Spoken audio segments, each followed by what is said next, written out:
Hello everyone.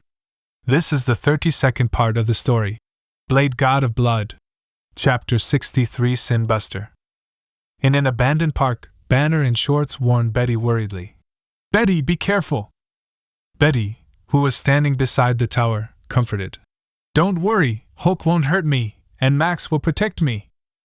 Max, who was more than 10 meters away, said confidently, "Dr. Banner, don't worry, with me, Dr. Ross will not be in danger." Banner nodded and said, "Okay, let's get started." "Okay." Betty took out the controller to release the control. Banner's heart rate suddenly increased. He took a deep breath. His body began to turn green, and after a few seconds, Hulk appeared, roaring to the sky. After roaring, Hulk gave Betty a dissatisfied look, turned and rushed in front of a big rock, smashed the rock with one punch, and then blew up everything around like a husky demolishing a home, and the experimental base shook a few times. The experts in the stands couldn't help but exclaim that although they had seen the video, the real Hulk was much more terrifying than the one in the video. "How can such a monster be enlightened?" President Casey and many experts shook their heads. Max said, "Looks like the big man is very angry. He's venting his dissatisfaction with the control." Betty shook her head and shouted to Hulk, "Hulk, come here!" Hulk turned his head and glanced at Betty, ignored her, and continued to destroy, like a child with anger. Betty thought it was a little funny. She shouted to the side, "Let's start the next step." Ivan, who had been staying behind the big signboard, nodded, controlled Hero 4 to come out, then picked up a stone and smashed it at Betty. "What?" Betty pretended to be in a panic and shouted. Hulk turned his head and saw that she was in danger, and immediately rushed over, smashed the stone with a punch, and then roared at Hero 4. Hero 4 made a provocative move. Hulk was furious, jumped in front of Hero 4 with force, and his fist slammed down like a warhammer. Hero 4 raised his large shield to resist, and with a bang, Hero 4 took 3 steps back, and 3 deep footprints appeared on the ground. "This guy's strength is stronger than Abomination's at the beginning." Ivan was a little shocked. In that battle, Hulk was in a weak state, but now, he has returned to his peak. "Hulk, smash!" Seeing that he failed to smash the shield, Hulk became angrier, and rushed over to attack like a fierce beast. Ivan held a large shield, resisted calmly, and tried his best to collect Hulk's data. Boom, boom, boom. Explosion-like pounding sounds kept ringing in the park, and a large number of flowers, plants, and trees were destroyed by the aftermath of the battle. In just a few minutes, this abandoned park was turned into ruins. "That monster is getting more and more excited. He is enjoying the battle. He can't be enlightened at all." An expert wiped the cold sweat on his forehead and said. Many experts nodded, and even some experts were taking medicine. They were frightened by the Hulk. Bert watched all this quietly and did not persuade these experts that it is normal for Hulk to be brutal and violent. "If he is not brutal and violent, what do you want him to do?" Bert didn't want Banner and the Hulk to merge. Such a Hulk had no fighting power at all. What he needed was the incarnation of anger, Hulk. "Dr. Ross, the data collection is almost done. Let's start the next step," Ivan said to Betty with the communicator. Betty nodded and said, "Let's start. I'm ready." "Okay. Be careful." Ivan pressed the button. The bottom of the iron tower behind Betty collapsed with a bang, and the iron tower pressed towards Betty. Betty seemed to be frightened and did not move. When Hulk looked back at this scene, he was shocked. He ignored Ivan and rushed to Betty at the fastest speed. He raised his hands to catch the falling iron tower. The tower was so heavy that Hulk's feet sank into the ground, and he shouted to Betty with difficulty, "Run!" Betty wanted to escape, but accidentally fell to the ground, and Max, who was beside him, couldn't help but want to laugh. This is so similar to the plot in the movies. Seeing Betty falling, Hulk was a little anxious. At this moment, with the sound of heavy footsteps, Ivan rushed over with a vibranium axe, and then he slashed at the back of Hulk's neck. Seeing the axe, Hulk's eyes flashed a trace of fear. He remembered the axe, and Abomination's hand was almost cut off by it. Hulk wanted to hide, but as soon as he hides, Betty will be crushed to death by the tower. He can't even let go of one hand, because one hand is not enough to hold the tower. Hulk! Hulk yelled, but he didn't mean to let go. His eyes were full of determination. Even if he died, he had to keep Betty. Betty trembled when she saw Hulk's firm gaze. At this moment, she finally knew that Hulk was Banner. Because in this world, only Banner would love her so much. Vibranium Max was under control of Ivan, and it stopped at the back of Hulk's neck, almost touching his skin. Ivan laughed. "This is a man. If there is a chance, I will invite you to drink. Only a man can drink vodka." After finishing speaking, Ivan put away the Vibranium axe and came over to help Hulk carry the iron tower together. Hulk was confused and couldn't understand what was going on. Clap, clap, clap. There was a round of applause, including Bert and Max. President Casey smiled and said, "I thought it was for an evaluation, but it turned out to be a drama." A slightly rough expert smiled and said, "Beauty and the Beast, I like this drama." After the applause ended, Bert asked, "Experts, do you think Hulk can be educated?" The experts looked at each other, and President Casey said, "Without Betty, I suggest you destroy this monster humanely, but with Betty, this monster can be enlightened." "Yes, he loves Betty more than himself, and he can be taught. As long as you know love, let alone Hulk, even a King Kong can be taught. Those who have love are not monsters." The experts nodded one after another, and Bert was very satisfied. He said, "Everyone, can I ask you to help educate the Hulk together? You don't have to worry about the remuneration, it will definitely satisfy you." Many experts are very tempted, but there are also some experts shaking their heads. They have other jobs. Bert said to his assistant, "Lilith, talk to the experts." "I know what to do." Lilith nodded. With the help of these experts, plus Betty, Hulk can be educated. Boom, Ivan and Hulk lifted the tower aside together. Hulk bared his teeth at Ivan and seemed to want to fight. At this time, Betty got up and motioned Hulk to lower his head. Hulk was puzzled, but he bowed his head obediently. Betty kissed him on the cheek and said, "Thank you, Hulk." Hulk opened his eyes wide and seemed a little unbelievable, then danced happily and accidentally fell, and he was dumbfounded on the ground. Everyone couldn't help but laugh. The current Hulk is just a child. A complete success. Bert nodded with satisfaction, and he shouted to Hulk, "Hulk, I have a word for you. Whether be a human or a monster, you have the final say." Hulk raised his head with a blank look on his face, completely ignorant of what this sentence meant. Bert smiled and didn't say much. He pointed his finger, turned off the holographic projection, and left the experimental base. On a farm in Texas, Bert raised his hand, and the fire on it gradually disappeared. His transformation was finally complete. The reason why Bert didn't go back to New York was that it was not suitable to go to a crowded place when he was at the end stage to devour the spirit of vengeance. Bert laughed, and Frank outside the door heard the laughter and opened the door and walked in, asking, "Success?" Bert said excitedly, "Yes." Frank asked with great interest, "What exactly is it?" "Look." Bert took out his mobile phone, and the palm of his hand burst into flames. The phone deformed slightly in the flames, making it even cooler. Frank walked over and glanced at the phone, and asked in confusion, "What do you mean, the phone was burnt and deformed? Didn't you see? The phone's battery is 100%. Bert laughed excitedly and said, "Haha, I won't need to bring a charger in the future. You've been working on it for a few months, and then you make a charger out of it?" Frank was speechless. If he weren't his boss, he would point his middle finger at him. How can you, a guy who can't even tweet, understand the resentment of those of us who are serious about the charge in our mobile phone?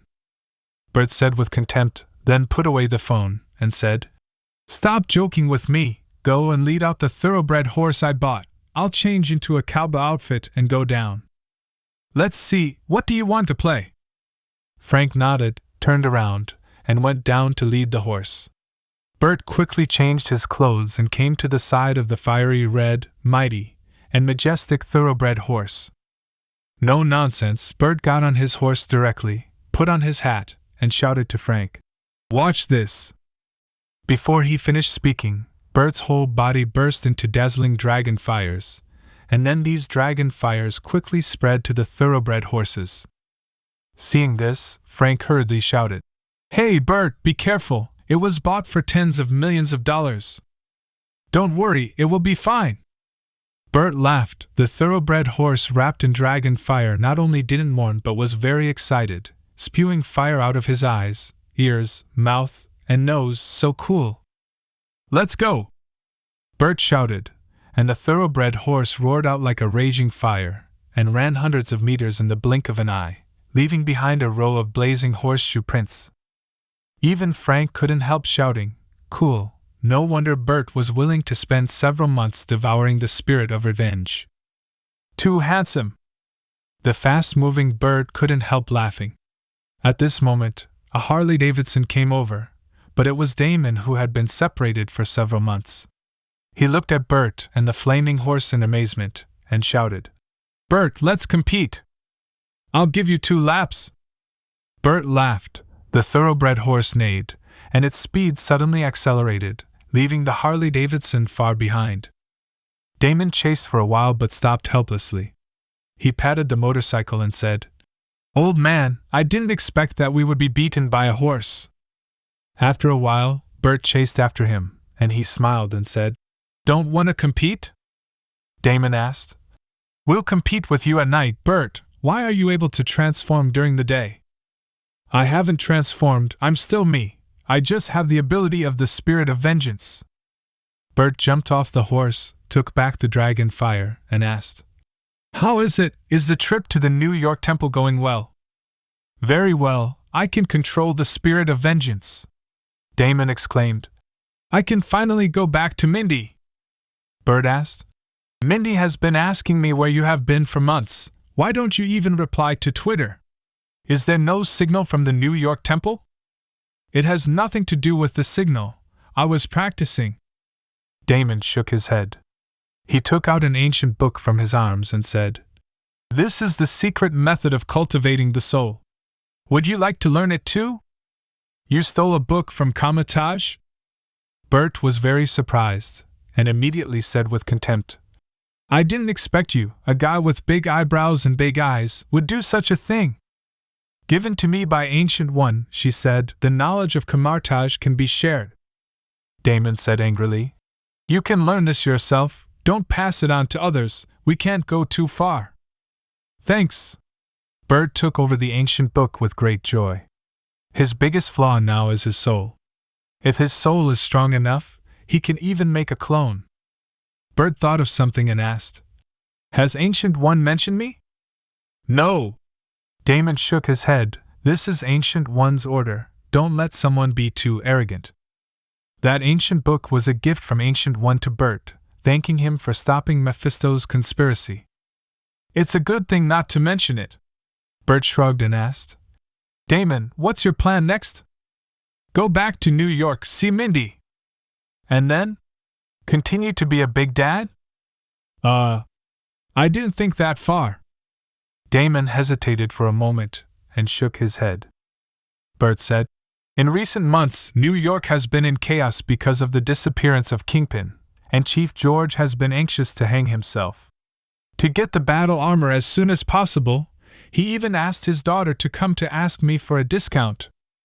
It's a pity that the city government is so poor that even if I give a discount, they can't afford it." Damon is puzzled. "Bert, what do you mean by saying this to me?" Bert asked. "Have you ever thought about becoming a policeman again?" "Being a policeman again?" "Yes, become a policeman again and put on battle armor to protect New York." Bert nodded. "If you want, I can sell that armor to the New York City government at the cost price. Of course, the copyright of your superhero belongs to me." "This?" Damon was hesitant, and Bert smiled. "Consider slowly. By the way, the battle armor provided to the police station is called Sin Buster." "Haha, you are a sin buster during the day and a ghost rider at night. It's a perfect match. Damon complained. Sin buster? Even if I wanted to wear the armor, I am unwilling to use that name. Bert laughed. This is what your old boss, Chief George, came up with. If you have an opinion, tell him yourself. Forget it, that old guy's temper is not so good. Damon said. I'll think about it. By the way, does Chief George agree with me to be a police superhero? Bert said. He will agree because he has no money. If he wants to have a sin buster, he can only listen to my arrangements. Damn capitalists. You even run the New York Police Department. Damon sighed. What will he do? And asked. Where's Slade? Has he already? A month ago, he took a group of beautiful women to tour the world. Bert said. That cowboy is more free and easy than us. Damon exclaimed. Yeah, he's a real cowboy. Good luck to him. Chapter 64 Thor. That night, Bert, Damon, and Frank celebrated on the farm. Bert and Damon competed again, but they almost didn't burn the pasture. After a night of fun, Damon flew back to New York on a private jet. He had come to Texas before with the help of Ancient One. She opened the portal to send him here. Frank, get ready, we're going to New Mexico tomorrow. Frank asked. Is there a god in New Mexico? Bert asked. Yes, why are you afraid? I'm afraid he will let me down like the devil. Frank laughed, turned, and went out to prepare. His hero too was transported back to Ivan for improvement, and now he has to get it back. After Frank left, Bert took out his mobile phone to contact Banner, and Banner said helplessly, Since the experts all believe that the Hulk can be taught, let's try it. Bert smiled and said, Banner, in the future you will find that this is the right decision. I hope so. Banner shook his head and hung up the phone. Whether it's Banner or Hulk, it's all important. Bert smiled, contacted Ivan, and asked, Has the armor for War Abomination ready? It's done, but not tested. Ivan said. In addition, Abomination and Electronic Biological Brain are still in the running-in stage. Schedule a test ASAP. War Abomination may come in handy soon, said Bert. Really? Then I can wait. Not only War Abomination, but my new suit is also waiting to be unveiled. Ivan said excitedly that he only had 3 hobbies in his life: vodka, fighting, and beating Tony. There will be a chance. Bert hung up the phone with a smile. He thought about it, and dialed Snowman's number. Blood God, Captain America is about to wake up. Snowman happily reported that they dug out Captain America 2 months ago, and they have been helping him regain his vitality and consciousness for the past 2 months. Bert asked. Very well, did S.H.I.E.L.D. send spies to your side? Snowman said. Don't worry, Blood God, they can't hear any useful news. Bert shook his head and said, No, you misunderstood. Secretly spread the news that Captain America is about to wake up to those spies. Snowman was very puzzled. Blood God, why is this? Captain America is just a thug in our hands, but in S.H.I.E.L.D., it is a spiritual leader. Bert said, Let the news go out. Let Nick Fury go and grab Carter for the hunk. Snowman didn't ask any more questions. He nodded and replied, Yes, Blood God. Hanging up the phone, Bert narrowed his eyes. S.H.I.E.L.D., let's play slowly. There is a small town in New Mexico called Puente Antiguo. On this day, a blond man was sent to the hospital because of a car accident and electric shock. After he woke up, he was very manic.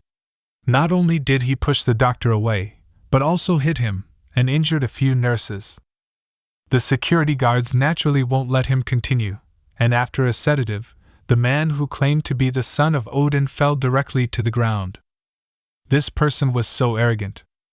The hospital naturally wants to draw blood for examination, but no one knows. The doctor drew an extra tube of blood, and then sent the blood to the dean's office. Bert shook the test tube and said, God's blood doesn't look any different from humans. Is that God just now? Frank, looks like you're kidding me, right? Is God that weak? and he looks exactly like a human, okay? A god who was thrown into the mortal world. As Bert spoke, he put the test tube into his body and sent it back to New York for analysis later. Frank asked, "Don't you want the blood? You're a vampire." Bert shook his head and said, "I'm currently devouring the blood of Blackheart, so it is not suitable for now, and there may be a problem with this blood." Frank asked, "You're being cautious, by the way. Was that doctor bribed by you just now?" "No, this hospital is mine," Bert said. "Don't be surprised. 1/4 of the hospitals in the United States are opened by our vampires. Why is there so much blood? Don't talk about this. Let's go out to find some people." "Who?" "Find my employees." In the rental house, Jane Foster, who knocked Thor down and left him behind in the hospital, was studying the pictures they had taken before when the doorbell rang outside. The intern Darcy Lewis impatiently walked over to open the door, and saw an Asian man dressed in expensive clothes with a strange temperament, and a sturdy-looking white man standing at the door. Darcy waved her hand and said, "I'm sorry, handsome guy, we're not free now." Bert smiled and said, "As long as I say a sentence, you will be very happy to welcome me in." Darcy said, "Then one sentence. I'll close the door after you say it." Bert said, "My surname is Wang, and I opened the Alien Research Foundation that provides you with research funds." "What?" Darcy Lewis, Jane Foster, and Dr. Eric Selvig were stunned when they heard the words. After a while, Dr. Selvig came over with a smile on his face, stretched out his hand, and said, "Hello, Mr. Wang, I'm Dr. Selvig." Bert shook hands with him and said, "Hello? Mr. Wang, please come in." Darcy reacted and hurriedly said, and Jane Foster also hurried over to welcome him. "This is their sponsor, and can't offend him. You know, such a generous, a stupid person with a lot of money is rare. How many people are willing to invest in astronomy these days?" "You are very welcome." Bert walked into the house and said, "I came here to travel and remembered that I had invested in you, so I came to see if you have found anything recently?" Dr. Selvig and Jane were suddenly a little embarrassed, and Dr. Selvig said anxiously, "It's a bit of a discovery, we're researching." Bert said kindly, "Oh, then you continue to study, I will take a look." Dr. Selvig and Jane breathed a sigh of relief. It seemed that the sponsor was not dissatisfied. They asked Darcy to chat with Bert, and continued to study the pictures by themselves. Bert looked at the picture for a while, and said to Darcy, "Miss Lewis, I didn't expect to meet such a beautiful researcher as you. I'm majoring in political science, and I'm only here for the credits." Seeing that Bert was interested in her, Darcy was a little happy, but she didn't say anything. After all, she was not a casual girl. "I haven't heard of it." Bert shook his head and said, "I think you are very suitable to be a star. I am planning to start a series called Two Broke Girls. Recently. You are very suitable to be the heroine." "The heroine of a series?" Darcy's eyes brightened. She leaned over and asked excitedly, "Mr. Wang, is what you said true?" Bert nodded. "Of course. Have you watched the recently released Blādē? That's what I invested in and made it. The box office is okay, and I'm planning to start a spin-off drama." "You invested in the Blādē? That easily surpassed 100 million at the box office? Mr. Wang, you are so surprising. Do you want to make me the heroine?" Darcy exclaimed, leaning almost completely on Bert. Yes, she is not a casual girl, but the other party gave too much. There are indeed many. For ordinary people, Bert only gave supporting roles, but this time, she was directly given the heroine. Seeing Bert and Darcy directly sticking together, Dr. Selvig was a little speechless. Rich people are really good at picking up girls. This person is a bit too generous. Could he be a liar? Dr. Selvig thought to himself. At this moment, Jane, who was concentrating on her work, suddenly pointed to a photo and shouted, "That person, in the storm!" "What?" Dr. Selvig and Darcy hurried to the front of the photo. They took a closer look and found that there was a figure in the photo. The problem is that this photo was taken above the storm. Let's go back and find him right away. Jane couldn't wait to say. Dr. Selvig was about to agree, suddenly remembered Bert, and said with a little hesitation, Mr. Wang, we have a major discovery. We need to go out. Bert said indifferently. Go, Darcy, just stay and accompany me. Frank, you accompany them to avoid any danger. Darcy said enthusiastically. I'd be happy to accompany you, Mr. Wang. Jane was a little stunned. What happened in a short period? Why did her in turn betray? Seeing this, Dr. Selvig didn't say much and drove Jane and Frank, free coolies, to Thor. As soon as the group arrived at the hospital, they saw a blond man in a patient uniform running toward them. It was Thor, and Jane shouted in surprise, It's him! Frank saw Thor rushing straight forward and stepping forward to block Jane and Dr. Selvig. Thor thought Frank was going to block him, and without a word, tried to punch him. Frank snorted coldly, blocked Thor's fist with his left arm, and then hit Thor's face with his right fist. Thor couldn't help but take a step back. How dare you attack the son of Odin? Thor was angry and rushed up to attack again. Frank snorted coldly and fought him to the core. This guy is very brave and has great strength, but he has no fighting wisdom and will only be reckless. In just a few rounds, Frank saw through Thor's bottom line. He shook his head, used a set of fake moves to deceive Thor's defense, and then hit Thor's chin with an uppercut, and Thor flew directly. Got up and fall backward. I lost to immortal? Bang! Thor fell to the ground. He couldn't accept all this, and shouted to the sky in grief and indignation. Father! Huh! Frank was stunned for a moment. He turned to Jane and asked, Did I hit him too hard? Jane nodded and said, It's a bit heavy. I will not lose to mortals. At this moment, Thor got up and charged at Frank again with a roar. Frank blocked him a few times and kicked him to the ground. Thor became angrier and shouted again, Father! No! Frank was a little speechless about what to say. Can't say he is a coward, because he kept rushing up to fight. Can't say he is not a coward, because every time he was knocked down, he calls his father, What the hell is this? Although Thor's fighting power is not very good, his will is different, and he got up again. Frank didn't bother to entangle with him, condensed his chi on his fist, and knocked him out with a punch. That's right, Frank has learned to breathe, and he no longer has to put wolfberries in a thermos. The battle just now attracted a lot of onlookers. Frank ignored them, carried Thor back to the car, turned his head, and shouted at Dr. Selvig, Let's go back first. Okay, go back first.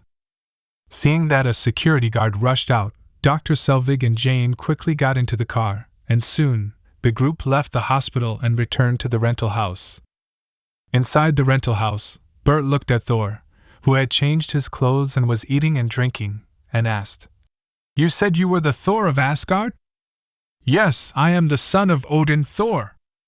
Thor nodded. He drank the beer in the glass, and then slammed it on the ground, shouting, This wine is good, bring me another one.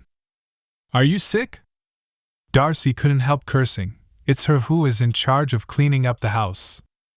Asgard or something is just a myth. Also, stop smashing things. Jane also shouted dissatisfiedly, daring to save a lunatic by herself, a lunatic with a pretty good figure. No, Asgard is real. Bert shook his head and said, The earth is called Midgard by them. The three of them are full of question marks. Are you also a lunatic? Thor laughed. That's right, Midgard is your earth. I am Thor, the god of thunder, the prince of Asgard.